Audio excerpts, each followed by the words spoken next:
I didn't ask my brother whether I could use this story or not, but.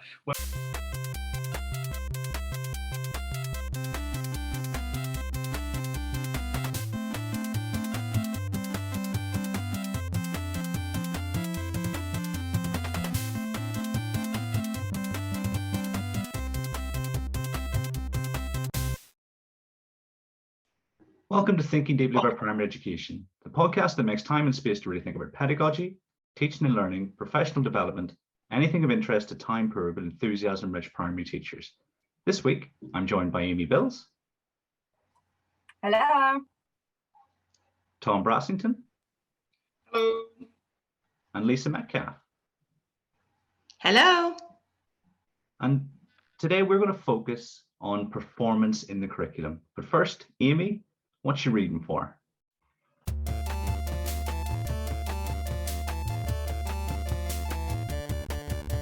Hey, what you reading for? This week I've gone back to Inclusion, a Principal Guide for School Leaders, which is by Nicola Crossley and Des Hewitt. And it's one of our core texts in our Trust Book Club. And we've got Nicola joining us next week.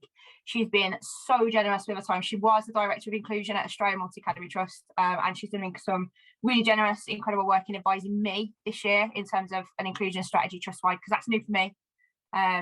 So yeah, a bit of a plug for it, but fantastic book. And what she does brilliantly is infographics that go with the chapters in the book. So it looks at quality first teaching approaches for SEND pupils, how to frame curriculum leadership inclusively, how to frame whole school leadership inclusively. Yeah, really recommend that. Great book. How about you, Tom? What are you reading for?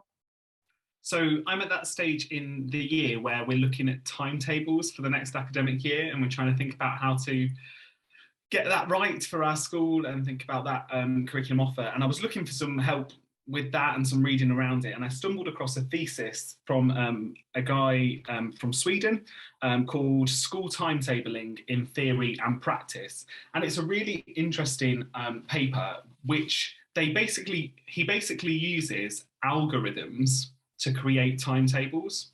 And obviously that wasn't something I was going to do, but one of the things that was really helpful was he pointed out in the paper we have to consider when we think about timetables, those requirements, so those hard constraints and soft constraints. And he defines those as the requirements and the preferences. And so for us as a staff, that's been really helpful to kind of say, well, here are our hard constraints, things like we have to have a lunch time, we have to make sure that this is covered and this is covered, and we have to give over this amount of time to certain things. And then also he spoke about those preferences. So what do we, if we've got wiggle room, how do we want to use it? And he goes through two particular algorithm models that were really, really helpful. A genetic algorithm model to begin with that was sort of built on the survival of the fittest. And it just, the idea that we continue to develop those timetables until they're right, solving the problems as we go and tweaking. And then the other model was called taboo search. It's quite a common used algorithm, apparently. I'd never heard of it. But you basically form a taboo list of things that you've tried before that are now forbidden. So, for example, you've tried having maths in the afternoon before and it just doesn't work for your school. So that goes on your taboo list, and the algorithm bears those things in mind. So it was just a really interesting lens to look at timetabling through, and it gave particularly that idea of requirements and preferences has been really helpful for us as a staff team. What about you, Kieran? What are you reading for? When you opened with, I was reading a Swedish doctoral thesis, I thought the word interesting was doing a lot of heavy lifting there, Tom, and I was going to have to really edit this quite well, but actually I'm going to try and find that. Can you send that to me as soon as you finish this? Because it does sound really interesting. I have been reading something slightly shorter, and it's an article by Lloyd Williams-Jones. It's called Why Taking It Slow Will Raise Results. And it is a superb article. I think it's Head Teacher Magazine, they call it.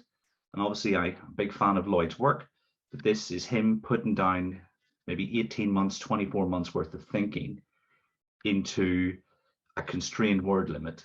And it's, you know, page to page gold. So yeah, definitely check it out.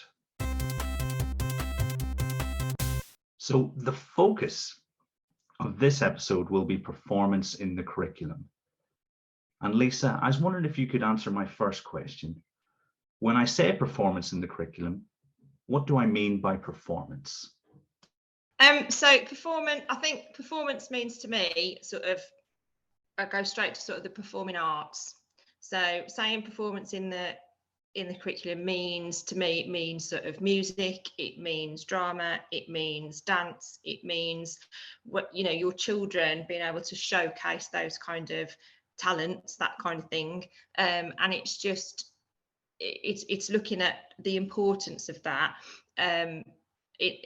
Sort of across the curriculum, and where that fits in, both in its own right and also the other elements that feed into that, in terms of all sorts of areas, in terms of children's self-esteem, in terms of enjoyment, in terms of a broad and balanced curriculum, in terms of enrichment, in terms of, you know, how that can go into help with attainment, how it can help with vocabulary development. There's all those kind of things. So that's because that's my passion, that's my area of passion outside of school life, if you like. I just think that that's something I've always advocated for, and that's the kind of thing that I think that's possibly why I've been asked on to sort of talk about, because I think it's a really, really important part of, like I say, that, you know, the curriculum, and where you can get real, you can see impact of it, even down to like the tiniest little parts of achievement of an individual child. You can see the impact of having those areas in your curriculum and not letting them be sidelined for what perhaps other people might say are more important. And because I think it's about everything feeding in, isn't it? You know, that you can't lose those things, because they have a knock-on effect, they have an impact. And I think so that's what it means to me. I don't know if that's answered your question, but yeah, that's kind of what it means to me. Yeah, I think I totally agree with Lisa that those performing arts opportunities in school, particularly in primary, we have the opportunity to relish those, and they're really important. But the only thing I'd add to what Lisa has said is that I think there's maybe two sort of additional ways that it can crop up in the curriculum. One of those is in the form of sort of empathetic thinking.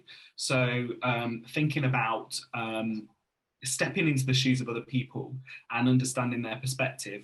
It's a really powerful tool. Performance can be, if it's used well, and maybe we'll talk later about how to use it well. But if it can be used well in those ways, it's really powerful in terms of a student understanding a different setting or a different environment. And then the other way is sort of from a teacher lens. The idea of teacher in role is something that we see quite regularly in primary school, and actually quite often that can range across the whole of the key stages, and particularly in early years you see a lot of teacher in role pretending to be a novice and pretending to not understand. And what's incredible about when you see that in action in early years is that the children get that straight away. They understand what they're doing. They understand they're part of a performance here. They understand that the teacher is putting on this kind of lack of knowledge. They know that they know the answers, but they're helping them, and it's actually just a really fun thing to observe, and I think a fun thing for the children to be a part of as well. Yeah, that's what I'd say about performance in the curriculum, in addition to what Lisa's already said. I mean, that's really clear, because I think, you know, as someone who is a natural introvert, you know, I enjoy the theatre, I enjoy the performing arts, but it's certainly not something I enjoy taking part in. I'll be very interested to see where this conversation goes, because I do think that with a lot of our conversations around curriculum, for instance, like you said, Lisa, there's a finite amount of time we have, and it's perhaps worth considering the purpose of primary, and it sounds like this is going to explore the purpose. I don't know if you'd agree, Amy, from a slightly different angle to the one that we'd normally take on this podcast. Yeah, absolutely. I mean, I'd echo what Lisa and Tom have said, and I think you automatically jump to the arts, to performing arts. And I think we actually need to be really intentional about this now more than ever. I think when you look at what the impact the pandemic has had on the arts, on theatres, on dance companies, on musicians, on people across the sector, I think we've got a real responsibility actually to make sure that we give our children access to the arts. And I think we have to look at it as an entitlement. And I think this, we talk so much, don't we, about a broad and rich curriculum, and we talk about a knowledge-rich curriculum, but we mustn't overlook the importance of developing our children's skills. And it might not be for everybody. It really might not be for everybody, but every single child in our school and our classroom and our sector has an entitlement to find that out for themselves, whether it is or isn't for them. And I think that's really, really important. I also think, and I'm sure we'll talk in a bit more detail about this in a minute, but I think the timetable is so, there is such a demand on time that it is hard to safeguard time sometimes for some of the subjects that would contribute to the arts and that would naturally develop children as performers. But actually, again, I think we've got to be deliberate about it, because this cannot be the domain of the advantaged. It really cannot, because we've got schools and academies full of children who may, I'm sure everyone is doing a brilliant job of trying to not be like this, but who may be disadvantaged in many ways and need to be focusing on more core subjects and actually not be discovering that they are an exceptional musician or that they are most at home when they're on stage. So I think, listen, we've spoken enough times for people to know I am absolutely passionate about a knowledge-rich curriculum, about children being able to access the wider world, and enable them to do that, they need that knowledge, of course they do. But I also am equally passionate about particularly our most disadvantaged pupils having the breadth of opportunities that all of our other pupils would have, that perhaps they would get outside of school, and we therefore need to think really carefully about what we can provide. The EEF did some interesting work about arts participation, and they found that it had sort of a low impact on the academic learning. But I think it's important to make that distinction early on in that conversation, that there are huge advantages to being involved in performance and getting involved. For example, you think about your music in your early years, that's going to support your social development, it's going to support your language understanding as well. And there is evidence that it does increase a sort of pro-social behaviours to our communities as well. So there are multiple benefits, and maybe it's another worthwhile distinction as well when we think about performance in the curriculum to say that there are your explicit opportunities to perform perhaps publicly or within the school setting. So maybe, your nativities, your end of year productions, that again, is an entitlement for children to be a part of those opportunities. But I also think performance has its place within a knowledge-rich curriculum, and there's opportunities to make meaningful links when they're planned carefully, to make meaningful links within the curriculum that are sort of more implicit amongst the learning, rather than those opportunities for them to shine on a stage or to go to a concert and perform. Yeah, that makes a whole lot of sense. So I should almost stop thinking about this in binary terms. It's a case of all pupils deserve this, and it's a level of cultural literacy, if nothing else, and experience that everyone should have. And I'm thinking back to the episode we did on independent schools and how much time they dedicated to this sort of thing. And actually, it's almost about reclaiming that for all schools and all children, because actually it's those pupils who don't get this outside of school that need school to be a place for that. I mean, I'm almost branching into answering the next question. I don't want to answer my own questions. Lisa, what role do you think performance has to play in the curriculum? So I think, just jumping on what you were saying and actually linking it to timetabling, because one of the things we're actually talking about is actually fitting it in.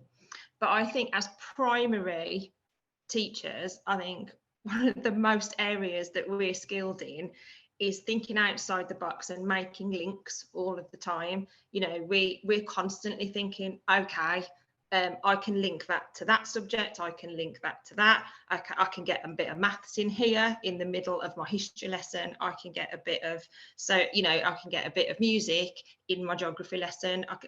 So although we teach these subjects discreetly, and of course we have to do that because we have to, you know, embed this knowledge and all of that, but what we can do is be creative in how we do it. So a couple of years ago, we saw a dance company, we were involved in a dance company, and we took some year 3 children and they went to see this dance company, and it was all about the suffragette movement. Amy might remember this. And so the issue of suffragettes and that movement and votes for women, and, you know, was a very, very complicated topic to get across to year 3. They hadn't got that level of understanding when they saw that performance. What we then had to do with it was do lots of sort of workshops and things with them, and we taught them the concept behind it, and then they did their own performance based on it. So when Tom was talking about you know, empathy and putting themselves in that position, my gosh, could those children show what they learned through a dance? They really could. So we put this whole performance together where they were, you know, there were no words, they were doing it through music, and then at the end, what we did, each child came back on with a placard with the name of a woman that had had a significant impact in history over the last 100 years, and they each stood there. And again, you know, it was so powerful, it was very moving. We had parents there, but we managed to get a lot taught there, but we didn't do it just by sitting in the middle of a like history lesson. Do you know what I mean? We were thinking about how we could link all these things together. That's just one example, but I think, yeah, it's about making those links, and it's about thinking outside the box a little bit, and how can we get these core skills and core knowledge, but at the same time, could there be a bit of performance? And like you said, it doesn't have to be the end of year performance, it doesn't have to be the nativity, it can just be in a whatever lesson, but standing in front of the class and delivering something in a different way, pretending they're a news reader, get a bit of drama in, you know, you can still develop those skills, but you're not losing something else to do it, you're enhancing it by using performance as a means to do it. There's a teacher at our school at the moment, he's doing his masters, and one of his research things is to look, he's taking some children out and he's trying to teach them the keyboard. So he has a set time, he's doing it in his own dinner time, but what he's trying to see is whether those children concentrating and learning that particular skill through music, is that going to have an impact on how they then behave when they go back into class and in other areas? Is it going to increase their concentration? Is it going to, so that's what he's looking at the moment, you know, so because he's read a lot of research to say that yes, you know, learning an instrument, learning a dance skill, you know, learning that then has an impact in other areas. So that's an interesting part as well, isn't it? That's another concept to sort of think about, how developing in one particular area, the knock on then that can have in another one. Yeah, I think I definitely agree. I think it has an opportunity. There's an opportunity to use performance as a way of assessing how much knowledge has been taken on board. I think actually maybe I'm touching on the next question now, but I think it's important that you do set that you can use it to assess outcomes if you're clear on your expectations of what you want to see. That's really important. But I also think that the role that it has to play, or two roles that it has to play, going off what Amy said earlier, we're definitely thinking about cultural capital here, and the opportunity for children to experience performance. So having people, whether that's having people into school, whether that's performing to one another, whether that's going to see something at a theatre or seeing a concert, those opportunities really can't be underestimated. I did music theatre as my degree at uni, and I think the two things that I had most in common with all of my peers in those classes were that we had rich opportunities to see performance theatre, to see music, to see dance at a young age that inspired us and stayed with us. And I think that we can all have moments like that. If you think about Glastonbury this weekend, there are people who are going to remember that for the rest of their lives. And so I think these experiences not only are, they're not academic experiences, they're quite often emotional experiences that we connect and we build a memory to, that can impact our future. And I think the other thing that I had in common with my peers at university was that somebody at some point along the way in education spotted that I had a talent and helped me to nurture that talent. And I think that that is an essential role for primary school teachers. We're constantly doing it in classes. We're constantly spotting people who need to be challenged. We're constantly spotting people who we can push to really develop a skill. Maybe we don't give as much opportunity to do that in musical instruments or in those children who can just make people laugh, and maybe that's something that we need to develop, or can sing beautifully, whatever it is. I think that it's what a privilege to be able to spot talent and push people in the right direction to nurture those talents. And I think that's a vital role that we have to play. Definitely, Tom, definitely. And I think going back to the cultural literacy thing, our children and young people don't know what they don't know. How can they know that they adore the opera if they've never heard and seen it? How can they know that when they watch ballet, that's something that they want to be part of if they've never seen it?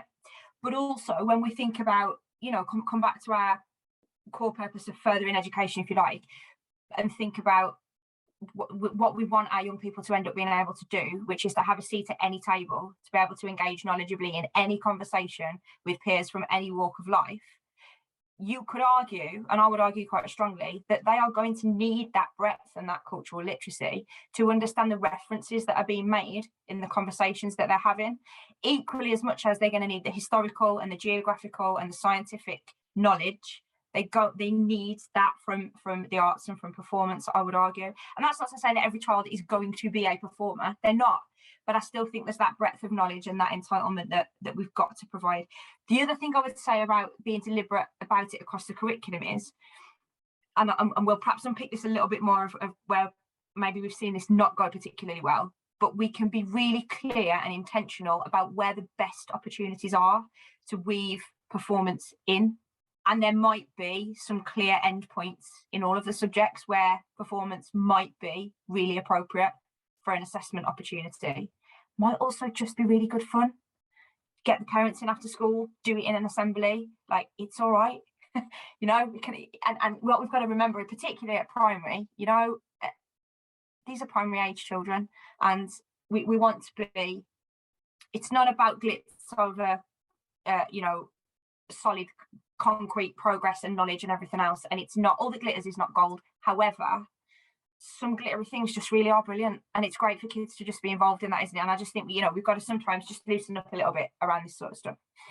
I think building on the example Lisa gave, and I've had the privilege of working with Lisa, and I saw that performance, and it remains now.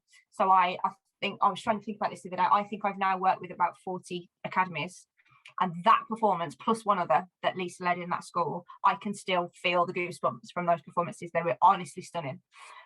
But what we know is, and the research tells us, is that the brain privileges story.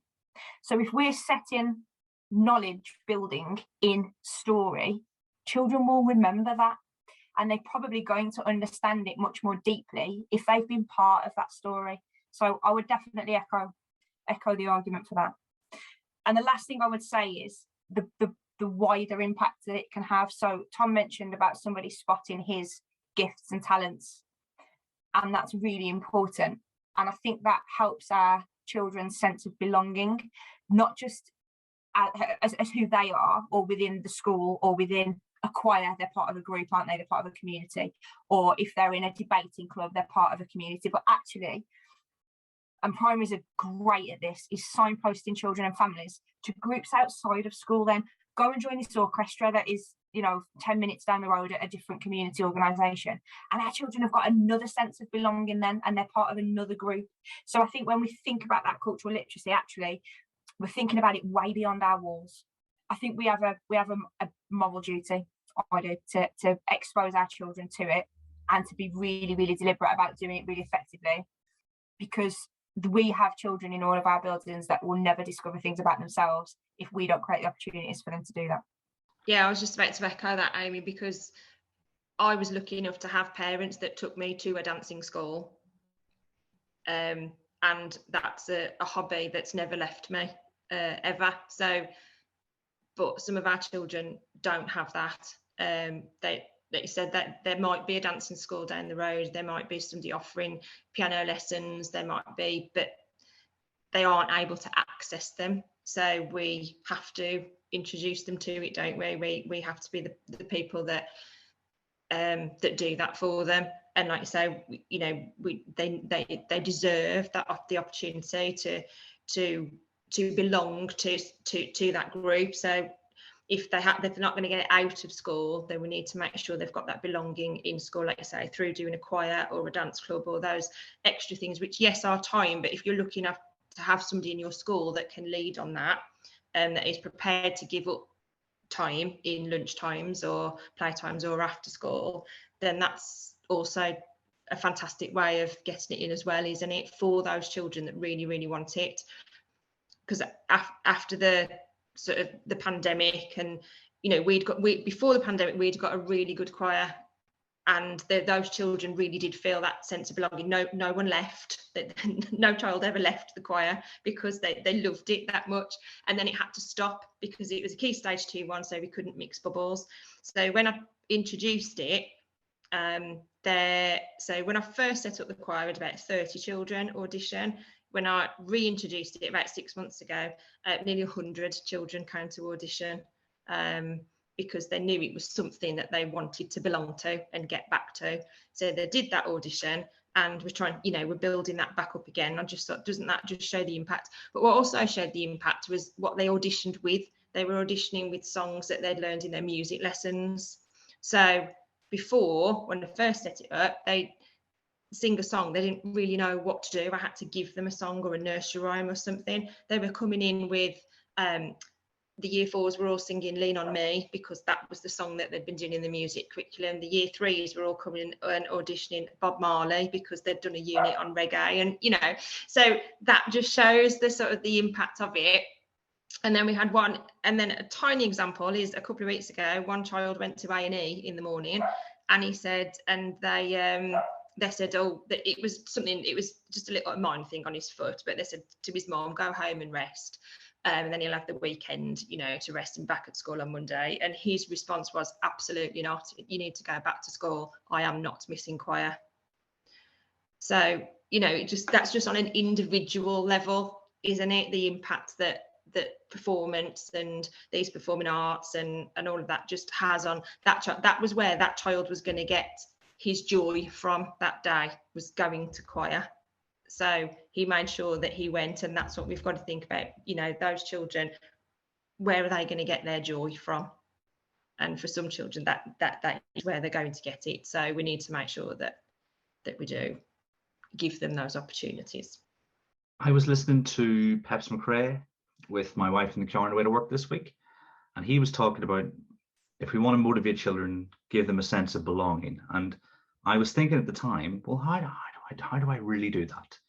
And, you know, that's a perfect example, you know, to go with what is a pretty comprehensive explanation of the role that performance has to play, you know, because I'm listening and thinking, okay, which bits do I need to be convinced on? And then Amy's throwing in, you know, we prioritize stories, and well, okay, well, you're hitting me with my own stick, so there's no return here. And then, you know, cultural literacy, and, you know, the example you gave, Amy, about the opera, well, all of those stories are either culturally significant in terms of a historical aspect, you know, like Mary Queen of Scots is one of the most recent ones I saw. The, you know, like the Greek stories and the myths and legends like Orpheus and how prominent they feature. You know, I think you've made a very comprehensive case for the role of performing arts. So I think then we should turn our attention to the practicalities. I'm going to throw this open. How can we get the most from it in our curriculum? So I think that one of the most, I'll kind of fess up, as even as a music theatre graduate, the idea of performance in the classroom quite often makes me cringe. I really have sat through too many children pretending to be things that it either descends into people laughing at one another, or it descends into jokes about poo, or it's all that sort of stuff. You always get this sort of silliness kind of associated with performing arts, and maybe there is an argument that the more they see serious and professional performance, the more they'll get an idea of what to expect. But I think because I've sat through so many of those sessions where you have a 2-minute role play that feels like it's gone on for 20, and it does make my toes curl. I think 3 things that I try to do when I'm trying to get the most out of performance in the classroom is set the scene for the children. So especially I'm thinking particularly in the curriculum here, so I'll try and thread these through with an example. So we're a Catholic school, and we have quite a lot of RE curriculum to get through, and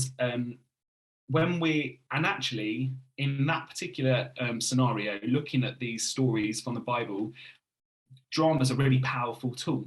But it's not a powerful tool if the children don't really understand the setting of the scene that they're performing in.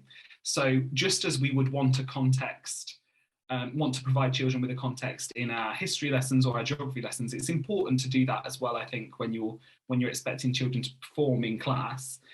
And then I think it's about setting the expectations. So really being clear about how long you're going to give children to prepare, how long you want what they've prepared to last, what you want them to achieve through this. So it might be that it is, I want you to tell me what you know about this particular story, or I want you to tell me how that person might have felt within this particular scenario. But being as explicit with those instructions as you can, so that children know the boundaries they're working within. And then also being able to then pass that over and give it to them to show you. So it can be tempting to direct, it can be tempting to imagine it as a little mini project. And actually in those moments when performance is used as a learning opportunity, it's important that you take that step back. And that's when you can assess as a teacher. I can think of an example this year. So we look at the nativity story every year. And with my year 3s, we have 2 particular examples where we use performance. And the first one is we think about a news programme. They present a news programme based on this amazing miraculous birth that's happened. I think it's important to say at this point that's different to what, so you could argue that if we asked them to do a newspaper article in English about the miraculous birth of Jesus, well, they didn't have newspapers back then, so that's just a silly activity to choose.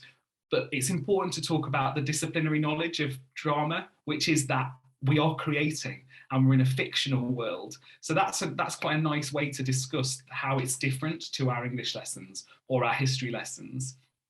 So we look at a newsreader kind of hitting the headlines of that miraculous birth. And then the second thing we do is we think about what it would be like to be the innkeeper. And they work on their own on a little monologue for this innkeeper. And that has often proven to me the most powerful assessment tool for me to be able to say, this child worked on their own. And yes, the performances can vary in quality, but actually the content of them, they get to write down their ideas and practice it in their own time. That's an assessment tool for me to be able to say, actually, at the end of this unit, they really understand this story. And they've also understood something of that empathetic lens as well. I think that curriculum mindset is really, really important. And I think everything that we know about excellent teaching applies to performance when we're using it in classrooms, in lessons, and across the curriculum. So we know the importance of the prerequisite knowledge that's needed to access or to engage or to succeed. We know the importance of vocabulary. We know the importance of explicitly teaching whatever it is, modelling, having clear expectations. We know the importance of feedback, specific feedback. So, I echo everything that Tom said there, and I think actually sometimes we can think too hard about, we know what makes good teaching and learning, and I think it's exactly the same things that apply. I also think we've got to be really mindful of not only crafting the children's readiness, but crafting the readiness of the teachers and colleagues in the classrooms and dance studios and halls and whatever with our children and young people. Confidence is often quite low, isn't it, when we're teaching these subjects or when we're leading things around performance. So we also know the importance of CPD. Won't surprise you that that's you know, I'm kind of banging the drum for that constantly around CPD, because that we need to feel successful and confident in order for that to be effectively delivered for our children. But I also think that's really, really, really hard for some schools. Not all schools are lucky enough to have a Tom or a Lisa in their school. And you know I'm biased with this, but where working in a trust is amazing is where you have got Lisas and Toms, but they're not in every school. You've got that collective capacity to develop the expertise of others and to look at those really great examples. And I would really encourage schools that are struggling with this and haven't got the expertise to be outward facing, go and reach out to schools that have, because I also think you will find that the general ethos of schools who do this brilliantly is one of supporting others. It's one of collaboration. It's one of wanting all children and colleagues to be successful. So I also think that's really important. I think also we can link this to, we're thinking about performance here in terms of performing arts, but if we link it to Sonia Thompson's work, build it, you know, on ethic of excellence. Sonia talks a lot about the Ron Berger work around making work public. That's not just a performance or a show or a song or a dance or drama. That's any work that could be made public. That might be explaining their painting in an art gallery. You know, it might be describing a sculpture, a piece of you know, a piece of work in D&T, whatever it might be. And all of that contributes to children's pride in their work and that culture and ethic of excellence that Sonia speaks and writes so brilliantly about. So I also think we can think more broadly about it, and actually it's about showcasing, whether that's through the arts or whether that's through other subjects, that we then make that work public. I think if Sonia was here, what she'd say is you can't do that in every subject, for every unit of work, for everything that you do. You physically cannot. So then I'm coming back to actually look at the sequencing of the curriculum, look at the deliberate mapping, and where are those opportunities. Kieran, can I just add a bit of nuance to what I was talking about with empathy, if that's okay? Because I think I've maybe overstated my point somewhat. I think that there'll probably be colleagues who will have come to this podcast with skepticism about the role of performance in curriculum and have this view that it is a sort of airy-fairy, jazz hand sort of addition that we don't necessarily need. I obviously disagree with that. But when I was talking about empathy, I read this article that came out of some work done in Massachusetts in the States, and it was called Actors Are Skilled in Theory of Mind, Not Empathy. And it was some really interesting work that they did with some students over there who had taken drama. And they actually they went into this work anticipating that they find that actors developed that their key kind of core principle, the currency they were using to develop their work to a high standard, was empathy. And what they actually discovered was this idea of theory in mind, that two people can hold two completely different but equally valid interpretations of what they see in front of them, that's actually more what's at work. So I think we can use drama and performance to draw out empathy with our children, and I think that's a really valuable tool. But it's not just that opportunity, it's also an opportunity, and I think there's a slight nuance here to not just think about the emotions necessarily, but to actually think about people's viewpoints and starting points and how they vary within the class or how they vary within the school. I hope that's I hope that's helpful and not just a bit waffly, but it kind of, I think it's important to state that it's not just empathy that we're doing here. We're actually celebrating the fact that we can have these different points of view. We can have these different lives that we lead, and we've got something to offer, which is a really powerful lesson for performance. Yeah, no, it wasn't waffly at all, Thomas. That was a really excellent clarification. You know, not that there was anything to clarify, I don't think, because what you said before made total sense. Some children arrive and they've already got their home language. They've gone through another country and learned that language, and then they've arrived in England and are trying to learn English. Some children can speak English but only speak it at school, and then the moment that they leave, they go home and then they don't speak English again until 10 to 9 the next morning. So it is a real sort of range. So vocabulary is 100% at the heart of everything that we do, and it's usually the starting point for everything that we do. In that, vocabulary is taught explicitly at the start of every lesson, and it's very carefully mapped out, and it is very progressive as well. And so yes, that does feed into all areas of the curriculum, but also if we're thinking particularly about sort of the English curriculum as well, vocabulary, as we said, is at the heart, and there's lots of techniques in the way that we do it, lots of strategies, you know, colourful semantics, word aware, all these kind of things that we do. But where performance can come in is the sort of the way in which children can express themselves.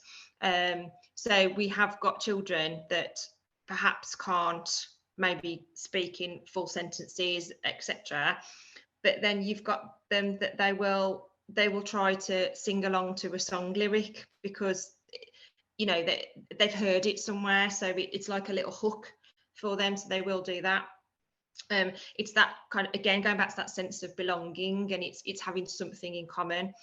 But that structure of those lessons, going back to Tom, what you were saying about getting the performance in the curriculum, it's about sort of modelling, isn't it, and what that looks like, and having very clear expectations. And in the way that you would do an English lesson, and you'd have maybe, you know, this is what a good one looks like, you would do the same for your sort of drama performances and your music performance. You have what a good one looks like, and you set out your very clear expectations. And we have got children that within a very short space of time, as you know, Amy, all of a sudden their English skills do come on massively, but it's that opportunity for speaking, you know, speaking, being involved, and the progress is unbelievable sometimes. When the children are practicing speaking and practicing English in performance, I think it feels safer rather than practicing it in a classroom where the teacher is asking a question and expecting children to talk to their partner and answer. I think it is a much safer forum for them to practice just that use of language. And the repetition, isn't it? I suppose it's the absolutely. Repetition of something, because how do we learn? We learn by repeating. So I think it is that as well. It's the repetition and that comfort of being in a classroom with those other children. So yeah, it's part of that as well. Quick practical win as well. I was having a conversation with my wife just before we hopped on tonight, and I was asking her what she thought about performance. So she's a college lecturer in music theatre and performing arts. So and she said something that I thought was really valuable, and I think it's a real quick practical tip for maybe schools that are lacking in the expertise, lacking in the resources to be able to do this sort of work, particularly in terms of music performance, is to focus on rhythm, because rhythm is a universal language across all instruments. It doesn't change what you have to play and where you have to do it. It's the same. It's also completely cheap because you can do it with your hands. You don't necessarily have to have drums to do it. And it's also one of those things that's really valuable to learn because it has that that sort of crossover amongst whatever discipline you choose to go down. If it's dance, that's going to help with your dance if you've got a good sense of rhythm. Same with music performance, instrumental performance as well. So just maybe a quick win and a point of direction for some colleagues if they haven't got if they've got a lack of experience or resources in their schools. Also, one of those really effective tools is when you say to a child, we're learning this together.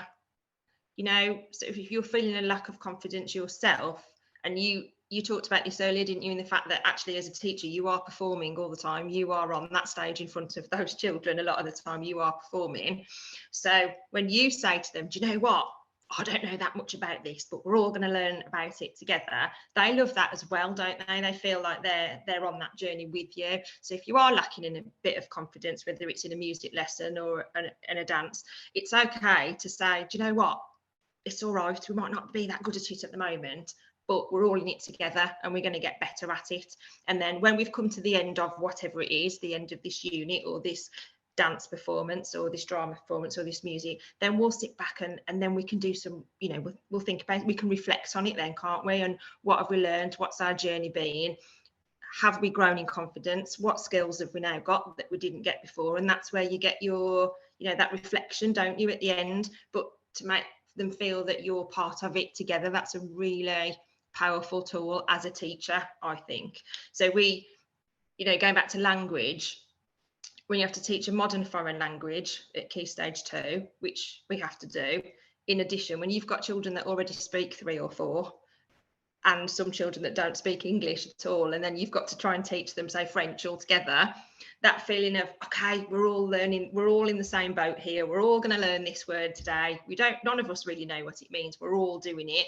You can apply that, can't you, to performance if you're not particularly confident as a teacher to do that, because I think children really respond to that. They love being part of that journey with you. The only question I have left is where performance doesn't have a place in the curriculum. Is there anywhere you think, no, that should be slightly separate from what we're talking about tonight? A few examples, maybe. When I first thought about that question, the first thing that jumped to mind was those horror stories that we've sometimes seen where teachers have, whether through lapse of judgment, made really bad decisions about getting children to perform in certain roles, maybe through history, or examples that might be deemed really offensive, and actually where children can't relate to what they're being asked to perform. So that's an absolute no-go. You've got to be really mindful about that. I think the second thing is people who don't want to do this shouldn't be forced to do it. And that goes with staff and children. I think there's a responsibility for staff to be able to feel open to support in training themselves up in that sort of thing. And like we said, Kieran, rhythm being a gateway for that, that's something that's accessible for all and maybe could be something that helps you to develop your skill set in that area. But it's important, I think, to recognise that for some people, performance in a public arena is the last thing they want to be doing, and that can be for our students as well. Being mindful, thinking with one of my other hats on about the mental health of the people in our schools, it's essential that we don't add unnecessary anxiety to their days. So I think that's about creating safe spaces for you to perform in, acknowledging and communicating that this is an area that you're not going to be laughed at in. It's a space where you can, where part of the fun of performance is that play element, the element to have a go and see, but also being mindful of those, maybe those little ones who will find this difficult, and thinking about what they could do to contribute and where's appropriate. And I think that you can use a common sense approach to that as well, to be honest. And then the final thing that jumped to mind was actually about teacher in role. So that idea of a teacher taking on a role, perhaps, you know, you see a year 2 teacher coming in dressed as a witch or those sort of things. I think that some of those learning opportunities are valuable and children often love teacher in role. I think the thing to be wary about is not using it when explicit instruction is necessary.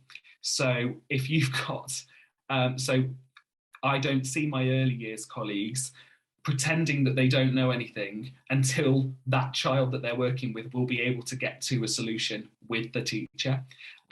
So just being really smart about when is appropriate to actually be teaching and when you can. And I think actually that's been a theme perhaps through quite a lot of the responses tonight, is actually that it is a form of assessment performance, and it can be used in that way, but it can't be used to assess what they don't know. So just making sure that teachers in role only happens when they've had that explicit instruction they need. I totally agree with all that. Definitely. And I think it always makes me think of that phrase, task completion is a poor proxy for learning. Children being able to perform a story doesn't necessarily mean that they understand the context, the knowledge, the causation, whatever it might be. It doesn't immediately indicate that, but it can when it's done brilliantly. I also think we've building on what you said there, Tom, is about absolute clarity on the purpose.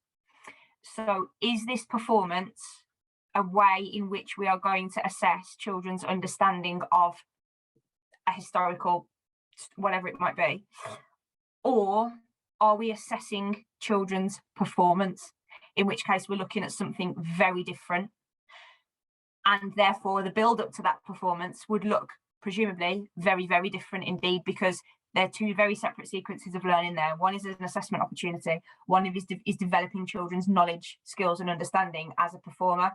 So I think we mustn't muddy the waters there. Now, obviously, if we've taught a sequence of learning in history brilliantly, and in drama or whatever, we've taught an exceptional sequence of learning there too, I am sure there are opportunities where, and this comes back to looking at that overview of the whole curriculum, there will absolutely be opportunities where those two things can come together and we can demonstrate that historical knowledge through a very, very high level performance.